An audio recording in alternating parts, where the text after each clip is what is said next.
Can't your mother walk? She's just like her daughter, a lemon. Mike said, laughing heartily. He is my former husband. After exploiting me to the fullest, he labeled me incompetent and left.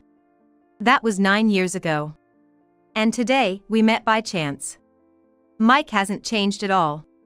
Instead of showing any compassion for my tired self, he throws cold words at me. My mother, seated in her wheelchair, frowns in frustration. Cut it out! I found myself saying loudly.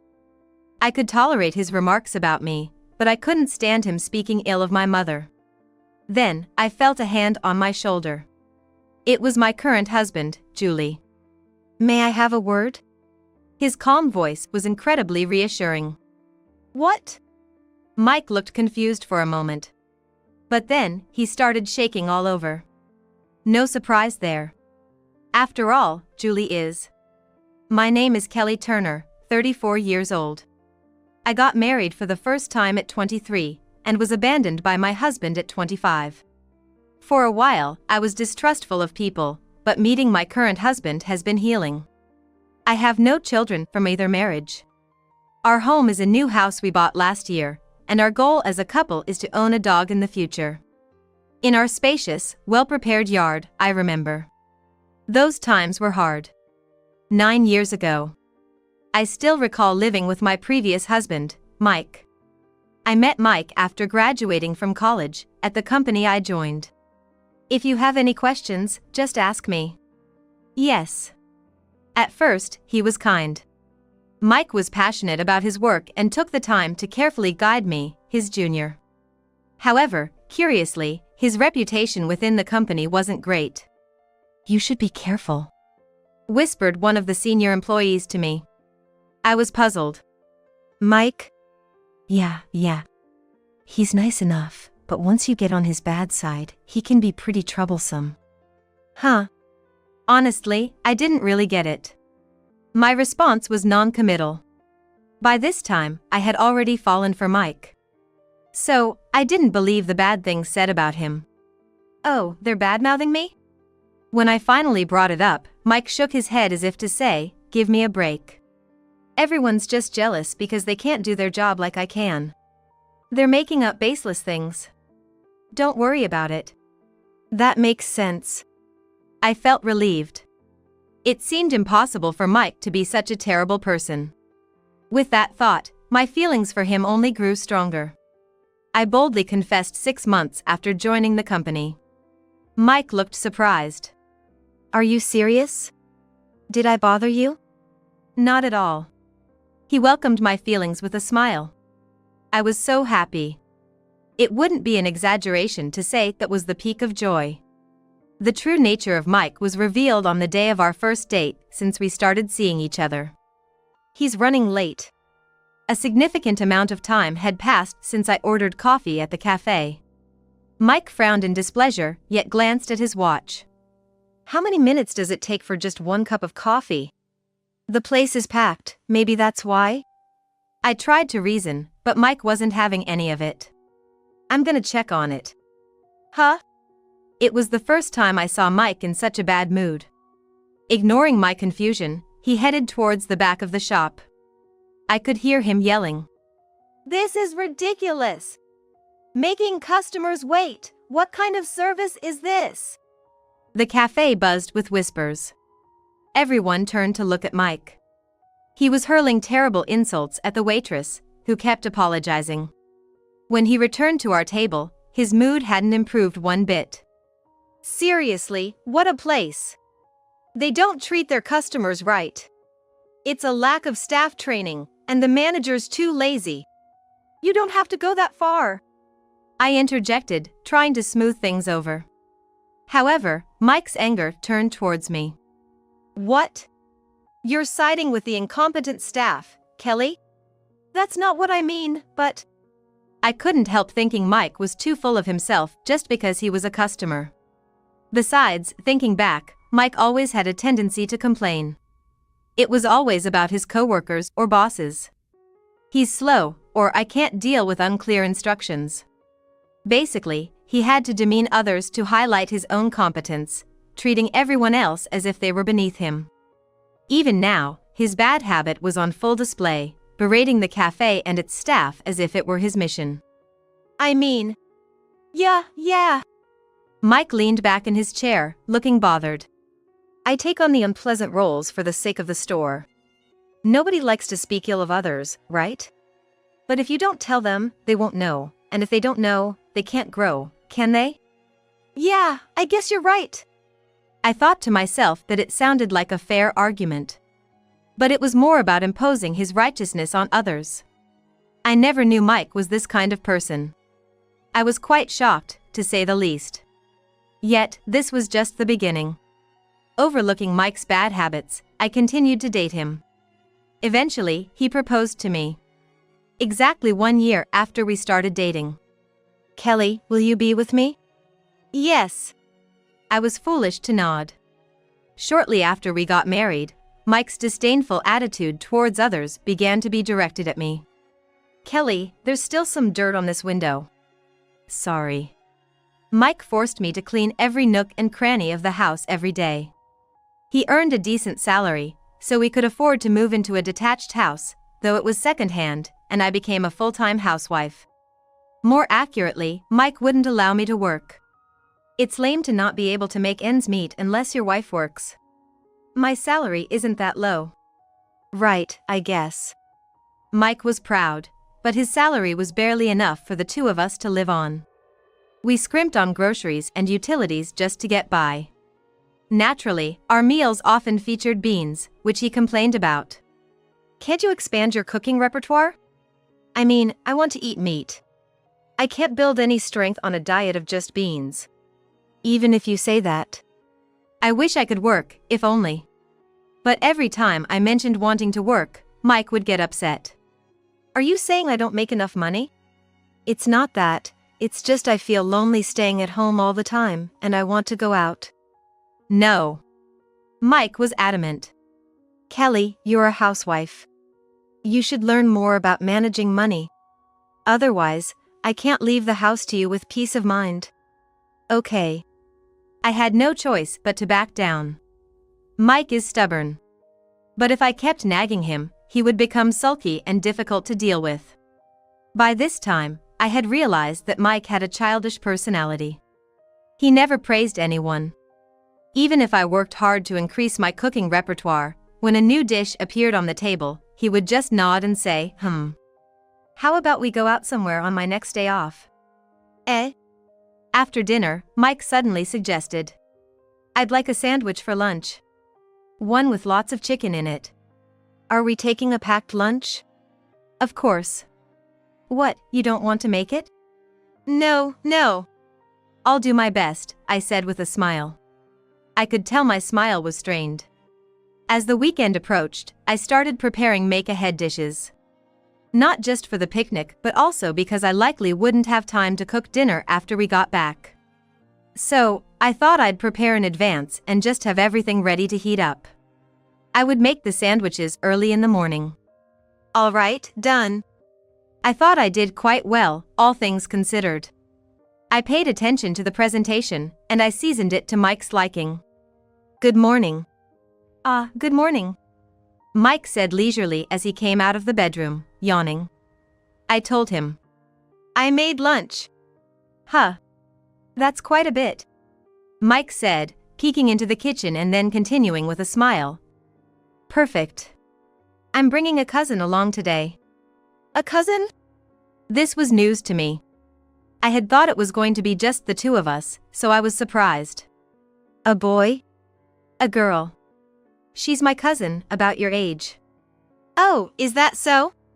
Inside, I felt annoyed. Bringing another woman along, even if she is a cousin. And especially telling me at the last minute. What would Mike have done if I had only made lunch for two? Shall we go then? Yeah. I wanted to say. I wanted her to cancel, even now. But I couldn't say it. I didn't think Mike would agree. He'd just sulk and not speak a word. As we got into the car, Mike headed for his cousin's house. In front of the house, the person in question seemed to be waiting already. Cindy! Sorry to keep you waiting. You're late. They seemed close. The woman called Cindy looked younger than me. She's the same age as me. It kinda knocked my confidence a bit. But Cindy didn't care about any of that as she hopped into the car. I was like, huh? Cindy just plopped down in the passenger seat without hesitation. And here I thought when Mike said he needed to put some stuff in the car, he was talking about luggage or something. Was that a lie? Looking forward to hanging out today. Wow, me too. I replied with a forced high-pitched voice reluctantly. After that, I just couldn't keep up with their conversation. No way. Seriously, it's true. They were laughing and having a great time, leaving me out of it in the back seat. I told myself it's okay since they're cousins and close. They must be excited to see each other after so long. They'll remember me eventually, right? Let's head over there next. Okay.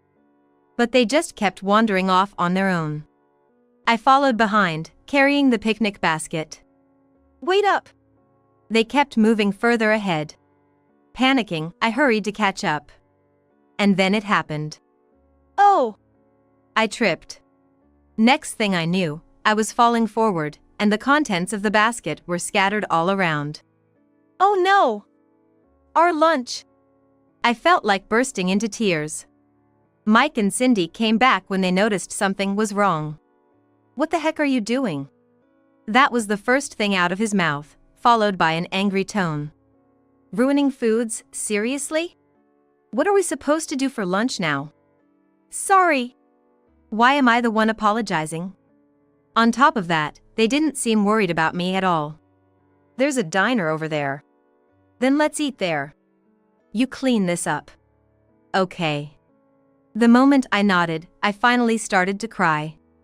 Crying over a fall, are you a kid? I'm starving. Me too. Let's get going. They started to walk away, leaving me behind. I shouted at their backs. Isn't this a bit much? Huh? I staggered to my feet. Mike turned around with a look of annoyance. What now?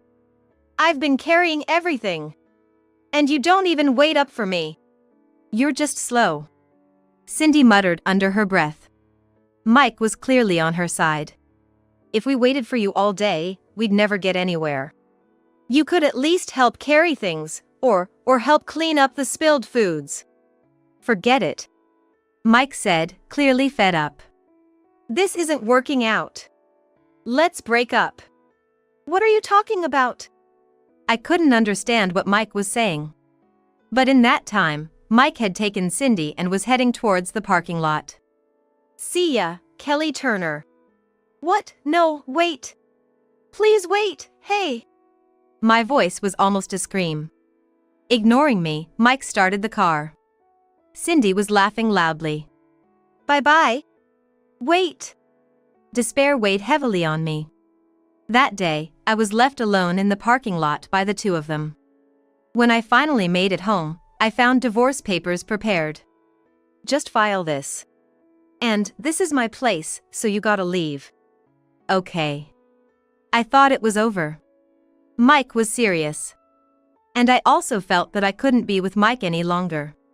Thus, our marriage came to an end. 9 years have passed since then.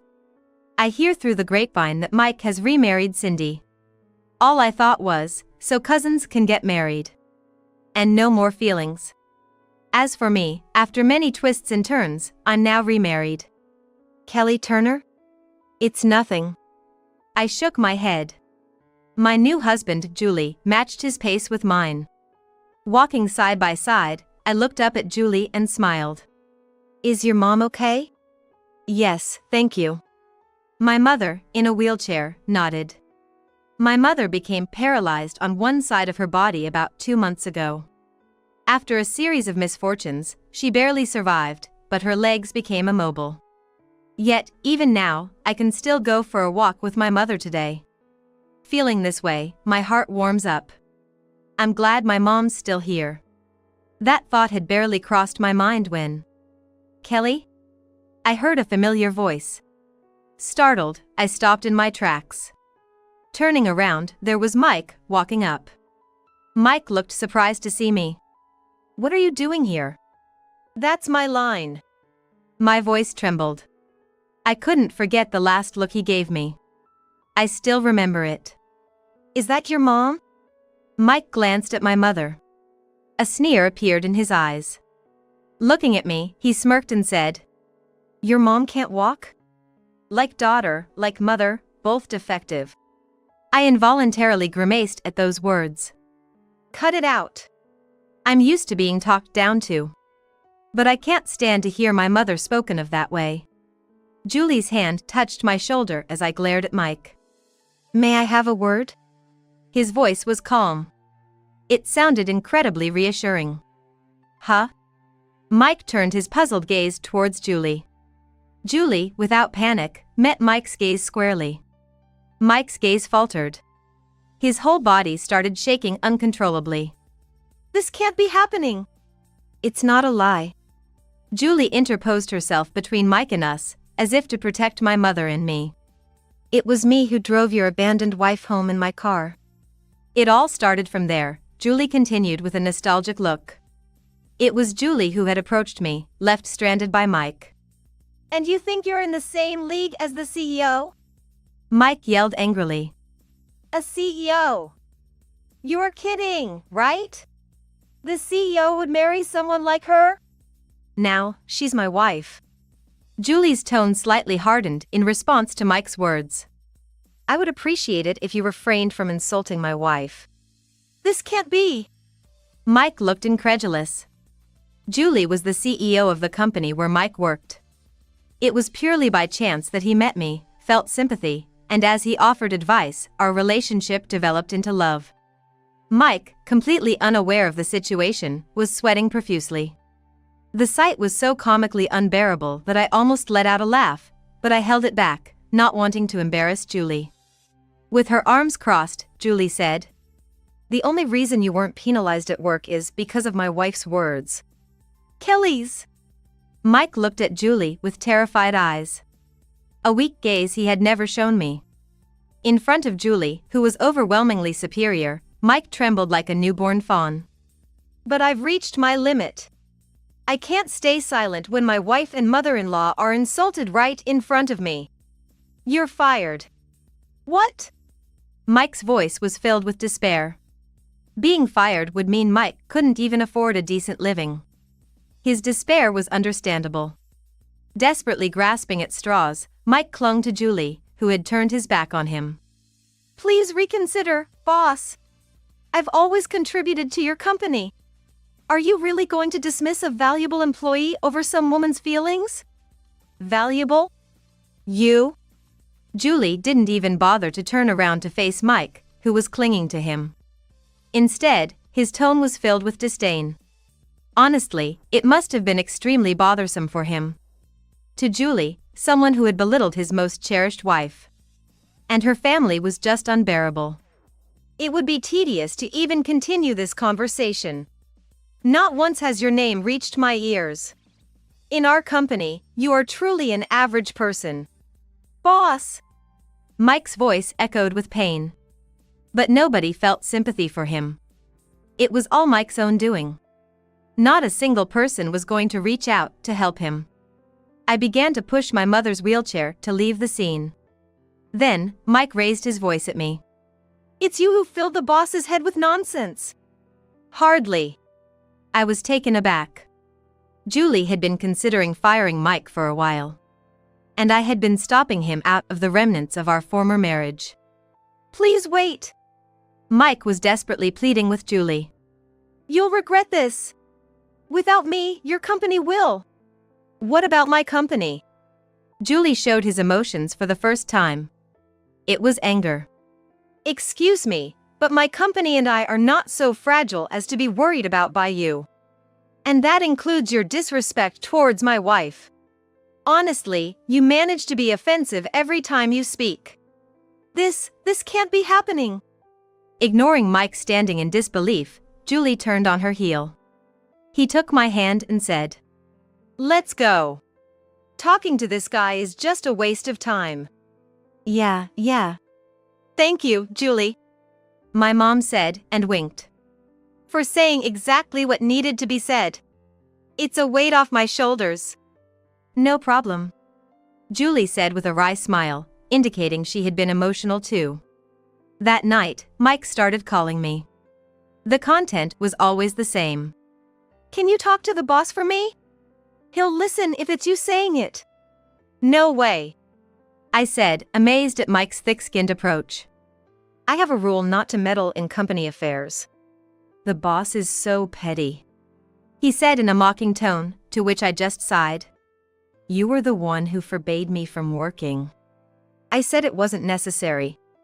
That's just your ego talking, I said firmly. Frankly, your income wasn't enough.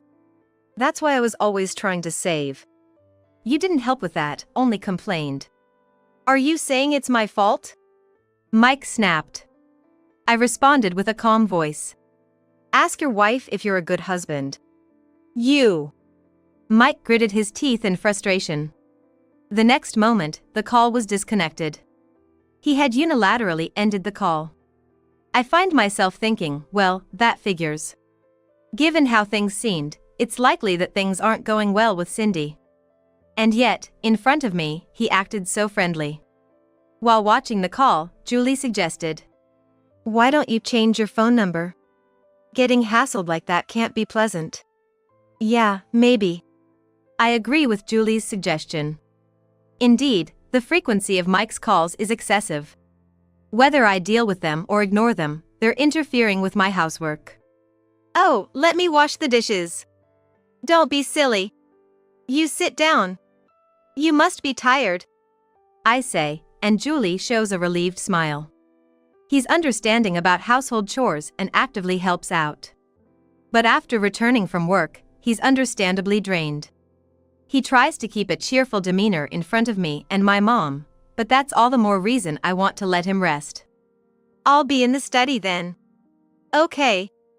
Don't overdo it. I know. He smiles teasingly and leaves the room.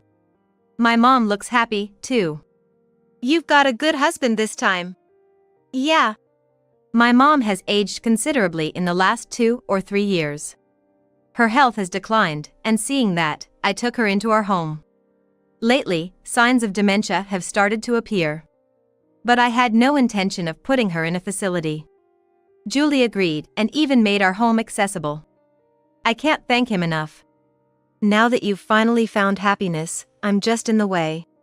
Mom. With my condition, I won't be able to even take care of grandchildren. She looked so sad. Grandkids, huh? I stroke my flat stomach. We're still discussing having children. We both want them eventually, and Julie seems to be on board too, but the problem is, he's just so busy. As I'm pondering what to say to my mom, my phone rings again. Without checking, I sigh, knowing it's Mike. I hesitate for a moment, but then answer the call. Hello? Put that CEO on. I'll settle this with him. Don't be ridiculous. I'm once again reminded of Mike's selfish nature. Ever since he was fired, he's been calling me all day, insisting his termination was unjust. Julie isn't paying him any attention. I think, if Mike would just give up on getting back into his current company and quickly go interview with another company. Because of what the CEO said about me, I'm being turned away from other companies too. What are you gonna do about it? That's not my problem. I try to change the subject. It's something Mike should probably know, anyway. Cindy's cheating on you. Don't talk nonsense. Mike is furious. But for me, it's within expectations. I continue calmly. When we broke up, I looked up for your current wife. So, I did some digging and found out Cindy was dating 2 at the same time. That's a lie. She wouldn't. Mike's voice trembles. I remember Cindy's well-kept face, the kind men would be drawn to. It seems Cindy had been weighing her options between Mike and someone else until the very end. Eventually, she chose Mike for his financial stability. However, it appears she's still involved with the other person. If you need it, I can send the documents. I don't want them. Oh, okay. I glanced at my mom. She was visibly uncomfortable. It was clear she deeply disliked Mike. For her sake, I decided to end the call as soon as possible. To do that, I figured I'd better get straight to the point. Cindy's been using your savings to fund her flings with her lover. I felt so sorry for you that I even gave up on spousal support, and I even asked Julie not to kick you out of the company. That's why you haven't been fired until he got out of patience about you. That's a lie. It's gotta be a lie to make me suffer. Cindy wouldn't do that. If you think it's a lie, why don't you check your bank balance? After a brief silence, Mike hung up the call. A few days later, he let me know that he had broken up with Cindy. And after that message, I never received another call from Mike again. Cindy showed up yelling the day after Mike declared their divorce. How dare you? Just because you're upset about losing your husband, don't go spreading things that aren't true. It's all true, I replied curtly. As looked down at the shorter Cindy from the doorway. She glared up at me desperately. It wasn't an affair. He was my true love. Mike came to me saying that. If he was your true love, you should have just said no to Mike. He doesn't have the skills to make a living, Cindy yelled back. Her temperament is selfish as Mike's, no surprise since they're cousins. He's a freelancer with unstable income. Marrying him was out of the question. But Mike had a good income, so I thought he'd be perfect. I figured I'd use Mike's earnings to support him. Mike really had no eye for people, did he? I said, shrugging. I felt no sympathy for Mike, but her reasoning was appalling. Because you told him about my real love, Mike is leaving me. How am I supposed to live now? Why don't you earn your own living? I suggested, thinking it was perfectly reasonable advice, though Cindy was clearly not pleased. Hey, are you having fun? Ruining people's life plans like this? Do I look like I'm having fun? I countered. Cindy clicked her tongue in frustration. He said, now that his cash cow Mike is gone, it's over between us. Well, that's good. This is your chance to start over on your own. I sincerely told her. Cindy scorns the world. She leverages her good looks to snag men and then depends on them. She's that kind of woman. But her methods wouldn't work forever. Fine lines are starting to show around Cindy's eyes. You should take a good look at yourself. Don't you preach to me, Cindy shot back, tears welling up in her eyes. She's at a loss. She seems to be taking her future and her misfortunes too seriously. Give him back. Give what back? Mike! Say that everything you told him was a lie. I can't do that. I shook my head. Because it's all true. I don't want to be a liar too. You. Cindy growled lowly. But that's as far as it went. Cindy was powerless. Even if she glared at me, it didn't hurt or bother me one bit. Rather, the only options left for her now were to live an honest life in silence or continue to plead with me. Please. Cindy suddenly changed her tone. Clenching her teeth, she knelt down right there. It was the posture of someone making a deep apology. Please give my husband back. I can't go on like this. If you have the courage to kneel, why not start working now? My mind won't change, and I think Mike won't forgive you either. I've never worked before, Cindy said fearfully. Tears were overflowing in her eyes. Please, I'm begging you. I need to start making dinner soon. Please go home. I'm begging you. Cindy clung to me desperately. I was at a loss for how to respond and said, I'll call the cops on you. No, no. Cindy was wailing. In the end, after we got home, Julie called the police, and the officers who arrived took Cindy away. However, the problem was that no one came to pick her up. The police were at a loss too and contacted us. What should we do? Contact her family. Julie responded with disinterest. What happened to her afterward remains unknown. Not that I want to know. It seems Mike found a job at an obscure company afterward. From what I heard through the grapevine, Mike boasted about his previous employment at a major corporation and belittled his colleagues.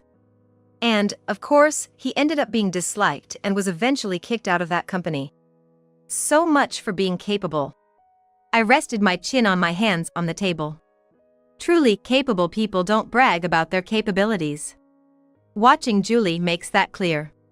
He was someone who wouldn't hesitate to put others down to elevate himself. Yeah. He was kind of unpleasant. Breaking up was the right decision, a mutual friend said. I nodded in agreement, and our conversation moved on to other topics. A year has passed since Mike and Cindy faded from our sight. It has been a truly peaceful time. I wonder if my belly is starting to show, I murmured, stroking my stomach. Julie seemed happy too. Looking at my belly and our mother watching over us, I say. I can't wait to meet. Yes, me too. Julie and our mother were visibly nervous. So was I. After all, soon, a long-awaited child will be born to me and Julie. I wonder if it's a girl or a boy. What do you think? I'll be happy either way. Indeed. I stroke my belly again. Julie, ever eager, presses his ear against it. It's Daddy here. Say something, will you? Darling. Grow up healthy and show us your face soon. Julie's voice was filled with love. I am truly grateful for the luck of meeting him. Had it not been for Mike leaving me behind that day, I would have never met Julie. Darling? Yes. Thank you for meeting me. I finally said what I've always wanted to tell him. Even as I awkwardly avoided his gaze. Julie blushed. From misfortune, I grasped fortune. This is my story.